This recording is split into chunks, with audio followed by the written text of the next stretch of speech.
జొన్న ఇడ్లీ ఈరోజు మా ఇంట్లో సూపర్. ఇది తయారు చేసే విధానం చూసేద్దాం. జొన్న ఇడ్లీ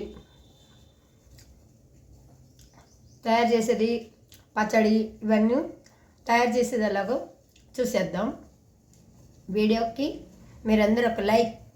ఇది జొన్న రవ్వతో ఇడ్లీ అన్నా కదా, ఈరోజు నానేసాను కానీ నేను చూపిస్తున్నా. కొంచెం చిటికి సోడా వేసుకుంటే బాగుంటుంది మెత్తగా, అందుకని జొన్న పిండితో ఇడ్లీ.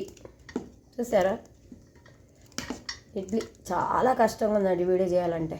నిజంగా చాలా కష్టంగా ఉంది వీడియో చేయాలంటే. ఇలా నీళ్లు తేలినప్పుడు ఇడ్లీ పెట్టాలండి. ఇడ్లీ పెట్టి నేను రైస్ కుక్కర్లోనే పెడతానండి. ఎప్పుడైనా కుక్కర్ ఉంది, నేను పెట్టలే ఎప్పుడు. ఇడ్లీ చూసారా, జొన్న ఇడ్లీ ఉడికిపోయింది తెలుసా. జొన్న ఇడ్లీ వాటర్ తడుపుకొని తీసుకోవాలండి ఇడ్లీని.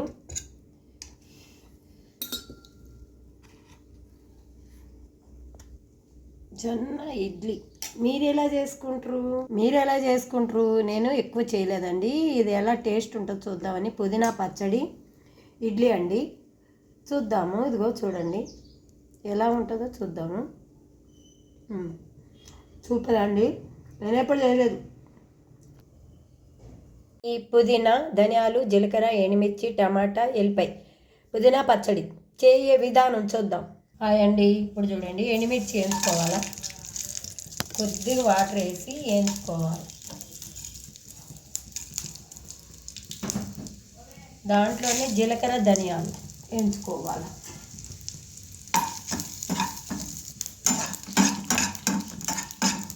వేగాక ఇలా వేగింది కదా, ఇప్పుడు దీంట్లో వేసుకోవాలి.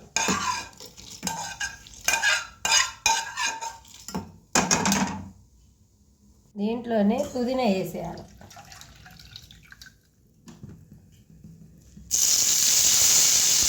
పుదీనా వేగాలి. పుదీనా పచ్చడి చాలా టేస్ట్గా ఉంటుంది. పుదీనా వాడిందండి, మంచిగా వాడాలి. ఇది మంచి వాసన రావాలి. ఇప్పుడు ఇవి మిక్సీలో వేసుకోవాలి. ఇవన్నీ చల్లారాలి. ఇప్పుడు ఇందులో ఎల్లిపాయలు, చింతపండు అన్నీ వేసేయాలండి. ఇందులో టమాటా, ఇప్పుడు టమాటాలు వేయాలి. అది బాగా వేగాలన్నమాట, మంచిగా.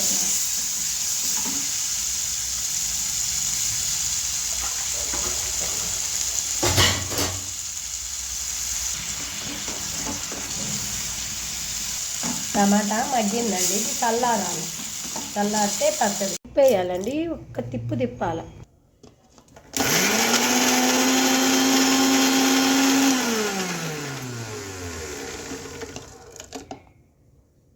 ఇప్పుడు టమాటాలు వేయాలి.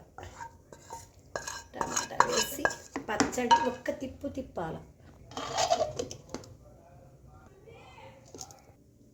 పచ్చడి చూడండి కొంచెం అయింది. హ్యాపీగా పుదీనా పచ్చడి ఎలా ఉంది చూసారా, బాగుంది కదా. చూసారా, పుదీనా పచ్చడి హ్యాపీగా తినేయచ్చు కదా, అన్నంలో వేసుకొని కానీ, ఇడ్లీకి కానీ, దేనికైనా చాలా చాలా బాగుంటుంది.